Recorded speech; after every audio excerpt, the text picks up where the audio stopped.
Hello students, आज हम start करेंगे 10th क्लास का third chapter pair of linear equations in two variable exercise number 3.4 question number second का first. चलिए question read करते हैं। If we add 1 to the numerator and subtract 1 from the denominator a fraction reduce to 1।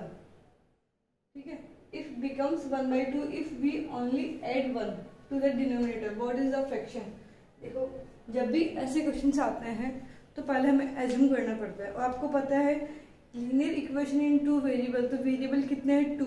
तो आपको 2 variable decide करने हैं। अब वो डिसाइड कैसे करते हैं? आपको जो फाइंड करना होता है व्हाट इज द फ्रैक्शन, आपको जो चीज़ फाइंड करनी है वहीं से आप एज्यूम स्टार्ट करो कि जो फ्रैक्शन आप बनाते हो, फ्रैक्शन के अंदर आपको पता है न्यूमरेटर होता है, एक डिनोमिनेटर होता है। ठीक है, तो आप क्या करेंगे, एज्यूम कर लो कि जो आपको न्यूमरेटर है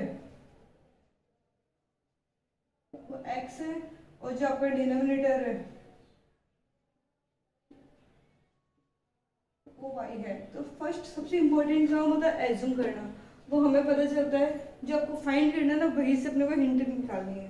ठीक है, अब क्या होता है, जो इसमें 2 कंडीशन चलेगी, 2 इक्वेशंस बनेगी, फिक्स है। तो फर्स्ट कंडीशन पढ़ो और जहाँ फुल स्टॉप आ जाता है वहाँ रुक जाओ, उसको सॉल्व करके फर्स्ट इक्वेशन बनाओ। फिर सेकंड कंडीशन बनाने के लिए सेकंड आपको लाइन आपको पढ़नी पड़ती है। तो फर्स्ट लाइन अपन पढ़ते हैं, we add 1 to the numerator. तो 1 किस में ऐड करना? न्यूमरेटर में। तो आपका x आपका न्यूमरेटर है, इसके अंदर 1 ऐड किया एंड सब्ट्रैक्ट 1 फ्रॉम डिनोमिनेटर। अब क्या करना है, डिनोमिनेटर में से क्या माइनस करना है? 1 माइनस करना है। ऐसा करने पर कोमा लगते समझ जाना इजिकल टू है, कोमा या इज ऐसा साइन आपको शो करेंगे कि इजिकल टू है। बिकम्स कोमा लग जाए, इज आ जाए, बिकम्स आ जाए तो समझ जाना इजिकल टू बोल रहा है। जो आपको फ्रैक्शन है वो क्या बन जाता है? 1। तो आपके लिखोगे, इसको फ्रैक्शन फॉर्म में लिख लिया डिवाइड करके, ये आपका क्या हो गया? 1 हो गया। क्या हो गया आपका? 1 हो गया। तो फर्स्ट इक्वेशन निकाल ली अपन ने। अब आप इसको थोड़ा सा मॉडिफाई करके लिख सकते हैं, x+1, इसको क्रॉस मल्टीप्लाई करेंगे तो y-1। ठीक है, अब इनका ट्रांसपोज कर लो, कौन वेरिएबल को उधर ले लो, तो आपका y तो नेगेटिव हो गया और 1 उधर जाएगा तो माइनस का 1 और माइनस का 1, तो x - y = -2। ये आपकी फाइनल फर्स्ट इक्वेशन होगी। ठीक है, फर्स्ट कंडीशन के अकॉर्डिंग अपन ने चेंज करा, इसको सोल्व किया, फर्स्ट इक्वेशन अपने को मिल गई। ठीक है, ऐसे अपने को क्या करना है, सेकंड इक्वेशन बनानी है। तो सेकंड इक्वेशन के लिए यहाँ से पढ़ो, if becomes 1/2, it becomes 1/2। It means किसके लिए बोला जा रहा है? फ्रैक्शन के लिए, कि जो फ्रैक्शन है ना 1/2 बन जाता है, यानी इजिकल टू 1/2 हो जाएगा। कब? इफ वी ओनली ऐड 1, अगर हम सिर्फ 1 ऐड करते हैं। 2 मीन्स किसमें? द डिनोमिनेटर, यानी कि आपका न्यूमरेटर तो एज इट इज रहेगा, डिनोमिनेटर में क्या ऐड कर लो? सिर्फ 1 ऐड कर लो, तो आपका फ्रैक्शन क्या बन जाएगा? 1/2। ये आपका सेकेंड कंडीशन है। अब आप इसको क्रॉस मल्टीप्लाई करते हैं तो ये आपका 2x = y+1, तो ये आपका 2x - y = 1। ये आपकी सेकंड इक्वेशन है। अब इसको आपको सोल्व करना है किसी भी मेथड से, सब्स्टिट्यूशन से करो चाहे एलिमिनेशन से करो, आपकी चॉइस है। ठीक है, इसको मैं एलिमिनेशन से करके दिखा देती हूँ आपको। देखो, यहाँ x का कोफिशिएंट और y की कोफिशिएंट अलग अलग है, और x और x का कोफिशिएंट अलग अलग है, लेकिन y का कोफिशिएंट सेम है। तो जिसका कोफिशिएंट सेम होता है उसको एलिमिनेट करना बहुत आसान होता है। तो इस इक्वेशन को मैं इस इक्वेशन के डाउन में लिख देती हूँ। ठीक है, अब देखो, जिसका कोफिशिएंट इक्वल है उसी पे ध्यान दो कि इसका जो साइन है वो सेम है अपोजिट है। तो आप बोलोगे सेम है, तो आपको पता है अपोजिट करना कंपल्सरी है। ये माइनस प्लस माइनस, ये y कैंसिल हो गया। अब देखो, x में से 2x माइनस करेंगे तो क्या बचेगा? माइनस का x, माइनस माइनस प्लस होता है तो माइनस का 3, बिना x की वैल्यू कितनी आ गई? 3। x 3 आ गया। अब इसकी वैल्यू आप यहाँ पुट करो, चाहे यहाँ पुट करो, चाहे यहाँ पुट करो, चाहे यहाँ पुट करो, कहीं भी पुट कर दो, आपको x की वैल्यू पुट करोगे तो क्या आ जाएगा? y की वैल्यू। चलिए इसका सेकंड देखते हैं।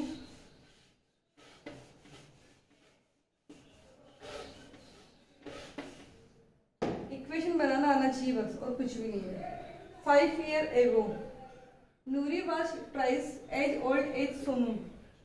10 years later, Nuri will be twice as old Sonu. How old are Noori and Sonu, सबसे पहले एज्यूम करना है, इंपॉर्टेंट है सबसे पहले एज्यूम करना। तो क्या एज्यूम करना है, अब आपको क्या फाइंड करके दिखाना है, ये कितनी कितनी इनकी एज है, नूरी की सोनू की, आपको एज आपको बताना है। तो आप क्या बोलोगे, लेट एज ऑफ नूरीज एक्स ले लो और एज ऑफ सोनू ये आपने वाई ले लिया, ठीक है। ये तो आपने एज्यूम किया है। अब आपको पता है इस कंडीशन में, इस लाइन में पूरे क्वेश्चन में दो कंडीशन दिख रही है, एक यहाँ से स्टार्ट होकर फुल स्टॉप यहाँ खत्म हो रही है, एक यहाँ से स्टार्ट होकर यहाँ खत्म हो रही है। दोनों लाइंस अलग अलग है, दोनों सेपरेट है, दोनों से अलग अलग इक्वेशंस आपको बनानी है। पढ़ो 5 ईयर एगो, 5 साल पहले। अब आपको पता है ये दोनों इनकी प्रेजेंट एज एक्स और वाई है, तो 5 ईयर एगो, तो आपको दोनों को पीछे भेजना है। आप लिख सकते हो 5 ईयर एगो एज ऑफ नूरी, नूरी कितनी की हो जाएगी, x - 5 की, और 5 year ago as of Sonu कितनी होगी, y - 5, ठीक है। अब देखो 5 ईयर एगो तो कर लिया। अब क्या बोल रहा है कि नूरी की जो एज है, नूरी वाज ट्वाइस, नूरी की एज 3 टाइम्स है, किससे, सोनू की एज से। तो इस लाइन को अपने को इक्वेशन फॉर्म में लिखना है। तो आप क्या लिखेंगे, पहले नूरी की एज लिख दो, पहले सोनू की एज लिख दिया y - 5। अब आपको पता है ये जो वैल्यू है, जैसे मैं सपोज मैं बोलती हूँ 15 इसकी एज है और 5 इसकी एज है, तो ये 3 टाइम्स है, बिल्कुल है, सेट है। अब इन दोनों वैल्यू को इक्वेशन फॉर्म में कन्वर्ट करना है, तो आप क्या बोलोगे कि जो ट्राइस है, ये ट्राइस है, तो इसको ट्राइस कर दो ताकि दोनों क्या हो जाए, इक्वल। सेम आपको यहाँ भी ये समझना है कि ये जो वैल्यू है ये इसकी ट्राइस है, हो चुकी है, करना नहीं है आपको, है। तो अब आप चाहते हो कि दोनों इक्वल हो जाए, तो ट्राइस किसको करना पड़ेगा, इसको। जो नहीं है उसको इक्वल करो, जो ट्राइस नहीं है उसको मल्टीप्लाई करके उसको इक्वल लाते हैं।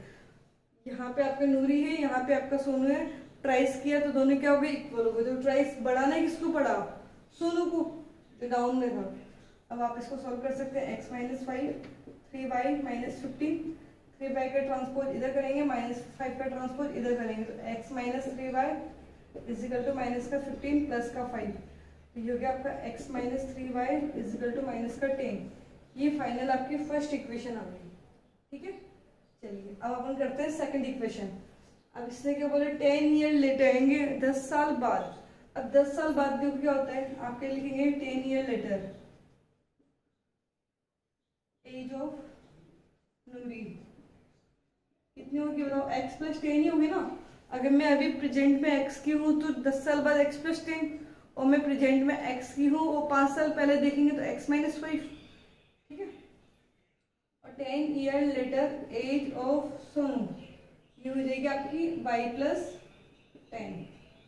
ठीक है। चलो यहाँ तक तो गया, 10 ईयर लेटर हो गया कंप्लीट। अब देखो नूरी विल बी ट्वाइस, नूरी की जो एज होगी कितनी होगी, ट्वाइस। एक चीज दिमाग में सेट कर लो कि जो अभी प्रेजेंट में बड़ा है वो हमेशा बड़ा रहेगा, पास्ट में भी फ्यूचर में भी, ठीक है। तो देखो पहले भी आपको पता था नूरी ट्राइस थी, ट्राइस कौन था, नूरी, और अभी ट्वाइस कौन है, नूरी, यानी कि जो बड़ा है वो बड़ा ही रहेगा, पहले देखो जब बाद में देखेंगे। तो अब बहुत ईजी हो गई, तो 10 ईयर लेटर आप क्या लिखोगे, x + 10 y + 10। अब आपको पता है ये ट्वाइस है इससे, अब आप चाहते हो कि दोनों इक्वल हो जाए, तो ट्वाइस किसको कर देंगे, सोनू की एज को, ठीक है। बिल्कुल इजी है आपको समझना है कि ये ट्वाइस है तो इसको ट्वाइस मत करो, ट्वाइस किसको कर दो, सामने वाले को, ताकि दोनों क्या हो जाए, इक्वल। क्योंकि अपने को क्या बनाना है, इक्वेशन।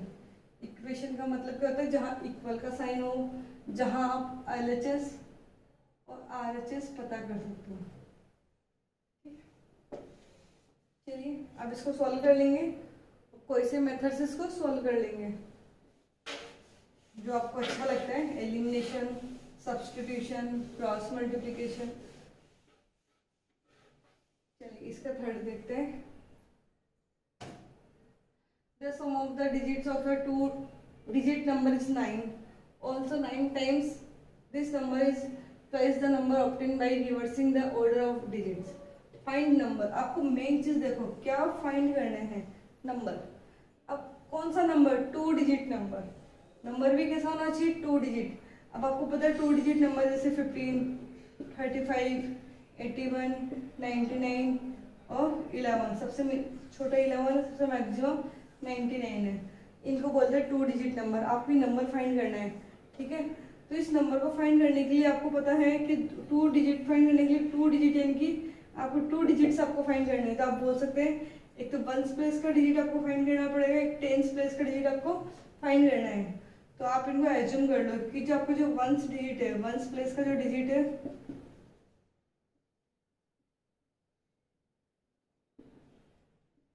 इस 1s प्लेस को तो आप क्या लिख दो, y ले लो और इसको x ले लो, ठीक है।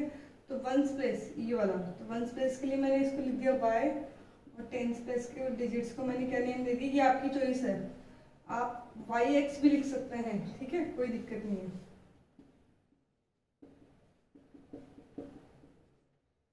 ये आपके सिर्फ डिजिट्स है। आप इसको हिंदी में बोल सकते हो इकाई दहाई। इकाई वाला डिजिट है, ये दहाई वाला डिजिट है, ठीक है। अब मेरे को पता करना है नंबर, कि नंबर कैसे निकलता है। डायरेक्ट आप इसको एक्स वाई दोनों लिखेंगे, नहीं। ये तो कोई सोचेगा कि इनके बीच में तो मल्टीप्लाई है। इसको लिखने के लिए आपको पता है क्या, इसको तो ये 1s प्लेस का है तो इसको तो 1 से मल्टीप्लाई करते हैं, और ये 10s का है तो इसको 10 से मल्टीप्लाई करते हैं। तो आप इसको लिखेंगे 10x प्लस वाई, इसको बोलते हैं नंबर। ये जैसे 35 है तो 35 को अपन कैसे लिखेंगे, 3 इंटू 10 प्लस 5 इंटू 1, यानी कि 3 इंटू 10 30 प्लस 5 35, ऐसे लिखा जाता है। तो 10x plus Y, 10x plus Y, इसको बोलते हैं नंबर। तो डिजिट्स है, ठीक है। रिवर्सिंग की बात करते हैं कि अगर मैं डिजिट्स को रिवर्स कर देती हूँ, अभी मेरे डिजिट्स एक्स वाई सिक्वेंस में था, मैं इनको रिवर्स कर दूंगी तो इनका सिक्वेंस क्या हो जाएगा, वाई एक्स। तो अगर मैं इनको रिवर्स करती हूँ, क्या करते हैं, रिवर्सिंग। रिवर्सिंग करने पर जो आपका 1s प्लेस पे था वो तो क्या हो जाएगा x, और जो 10s प्लेस का जो डिजिट्स है वो हो जाएगा आपका y, और आपका जो नंबर है, नंबर जो निकलेगा वो हो जाएगा आपको 10y प्लस x। यानी कि जैसे अभी कोई 35 आपका नंबर है, डिजिट्स को मैं रिवर्स कर देता तो आपका नंबर क्या हो जाएगा 53, ठीक है। इसको कैसे लिखा था, 3 इंटू 10 प्लस 5, और इसको कैसे लिखेंगे 5 इंटू 10 प्लस 3।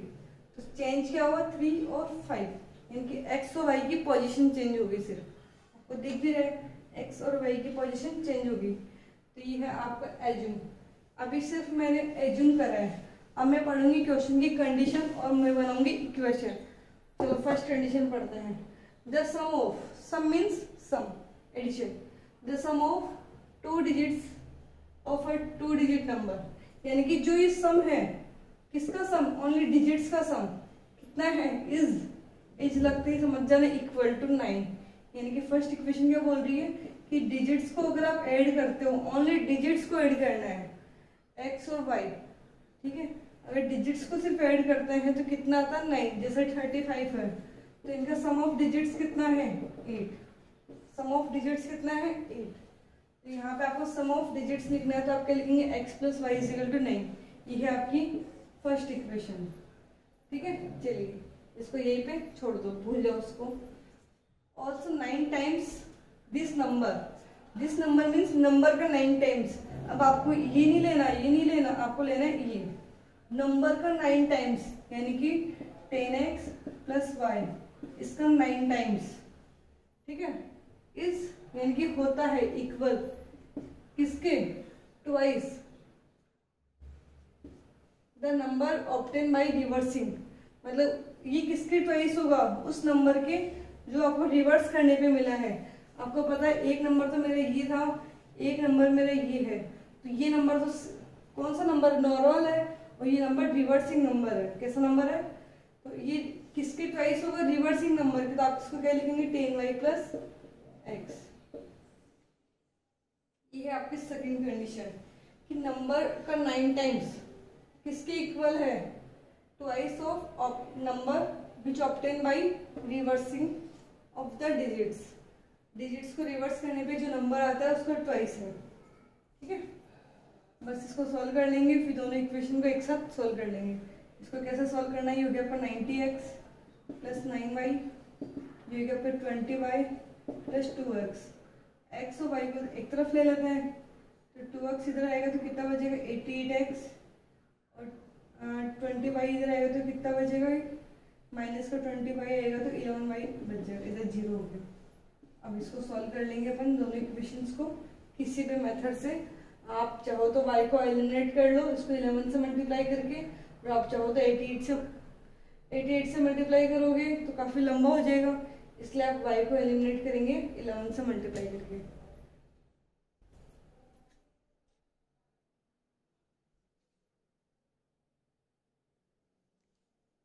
चलिए इसका फोर्थ देखते हैं। Meena went to a bank to withdraw ₹2000। Meena जाती है बैंक में 2000 रुपये निकलाने के लिए। She asked the cashier to give her 50 rupees and 100 rupees notes only. उसने कैशियर से कहा मुझे सिर्फ 50 और 100 रुपीज के नोट्स चाहिए। मीना गोट 25 नोट्स। मीना को 25 नोट्स मिलते हैं। Find how many notes of ₹50 and ₹100। तो देखो एज्यूम कर लेते हैं सबसे पहले। तो क्या एज्यूम करना है, आपको पता है हाउ मेनी नोट्स, ठीक है, हाउ मेनी नोट्स यानी कि 50 रुपीज के नोट्स और 100 रुपीज के नोट्स आपको पता करना है। तो लिख लो let note of ₹50। Suppose 50 rupees की उसको एक्स नोट मिलते हैं, जिसके 5, 10, 15 कितने भी हो सकते हैं, और नोट ऑफ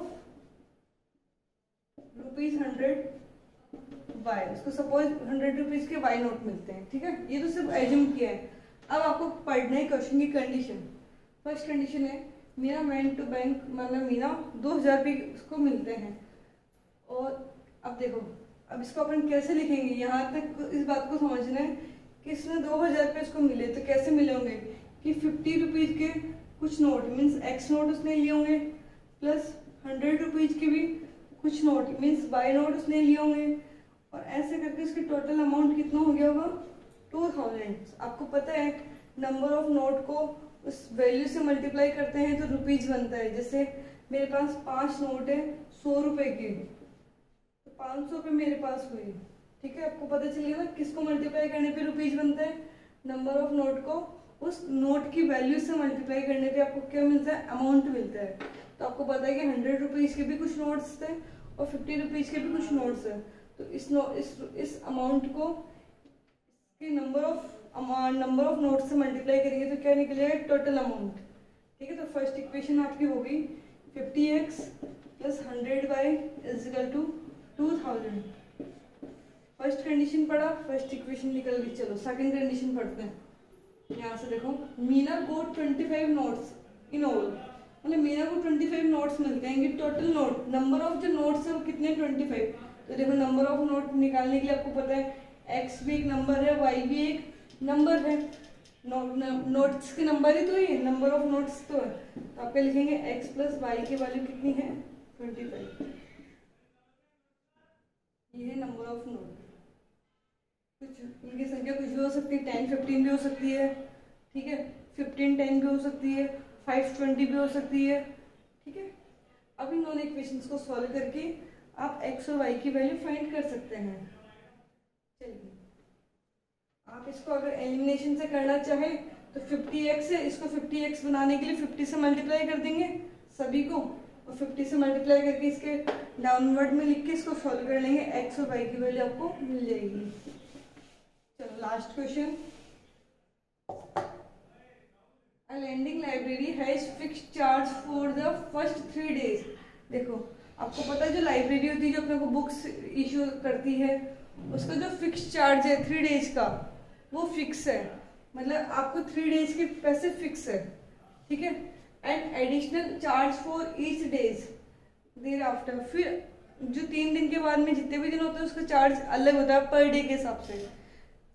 जैसे 3 डेज का जो चार्ज है सपोज 10 रुपीज है, और नेक्स्ट जितने भी आप चौथे दिन 5-6 दिन के बाद करते हो तो सबके चार्ज अलग अलग फिक्स तो है लेकिन अलग अलग होगा। ठीक है, चलो अब आपको देखो सबसे पहले एज्यूम करना, तो क्या एज्यूम करना है, लास्ट वाली लाइन पढ़ लेंगे तो पता चल जाएगा। Find fixed charge and the charge for each extra days, ये आपको फाइंड करना है। तो मैं एज्यूम कर लेती हूँ कि जो मेरा फिक्स्ड चार्ज है, मेरा जो फिक्स्ड चार्ज है वो x रुपीज है, और जो चार्ज एक्स्ट्रा डेज का है, each extra days charges is y, ठीक है, y रुपीज। जैसे 3 दिन जैसे आपने 5 दिन ले ली, तो 3 दिन का जो चार्ज है 2 दिन का चार्ज, अब 3 दिन का चार्ज तो फिक्स है x रुपीज, और 2 डेज का चार्ज कितना होगा y प्लस y, ठीक है, तो ये होगा x प्लस 2y। चलिए कंडीशन पढ़ते हैं अपन। तो फर्स्ट कंडीशन पढ़ेंगे, फर्स्ट इक्वेशन निकालेंगे। देखो फर्स्ट कंडीशन यहाँ से स्टार्ट है। सरिता पेड 27 रुपीज, सरिता ने कितने रुपए दिए 27 फॉर अ बुक कैप्ट, उसने एक बुक ली, उसकी 27 रुपीज पे करे फॉर 7 डेज। अब सबसे इम्पोर्टेंट है उसने कितने दिन के लिए लिया, 7 डेज के लिए। अब देखो 7 डेज को आप कैसे समझोगे, 3 और 4 के अंदर। 3 डेज का तो फिक्स चार्ज है कितना x रुपीज। अब 4 डेज का चार्ज कैसे निकालेंगे, 4 डेज का चार्ज होगा 4y। कैसे, यहाँ एक दिन का चार्ज की बात करते हैं तो y रुपीज है, तो 4 डेज का चार्ज कितना हो जाएगा 4y, और टोटल जो अमाउंट होगा वो होगा आपका 27 रुपीज। ये आपकी फर्स्ट इक्वेशन। चलो सेकंड लाइन पढ़ते हैं। While sushi paid ₹21 for the book kept for 5 days. अब जो सुशी है उसने 5 डेज के लिए उसने बुक इश्यू करवाई, तो 3 डेज का और 2 डेज का। अब 3 डेज का जो चार्ज है वो x रुपीज फिक्स है, और 2 डेज का चार्ज कितना हो जाएगा 2y per day y rupees बनता है, तो 2 डेज का हो गया 2y, ये हो जाएगा x प्लस 2y, और टोटल अमाउंट कितना है इसका 21। इक्वेशन नंबर सेकंड, ठीक है। अब आपको कुछ नहीं, इंडिविजुअल इक्वेशन को सॉल्व करना है। Thank you.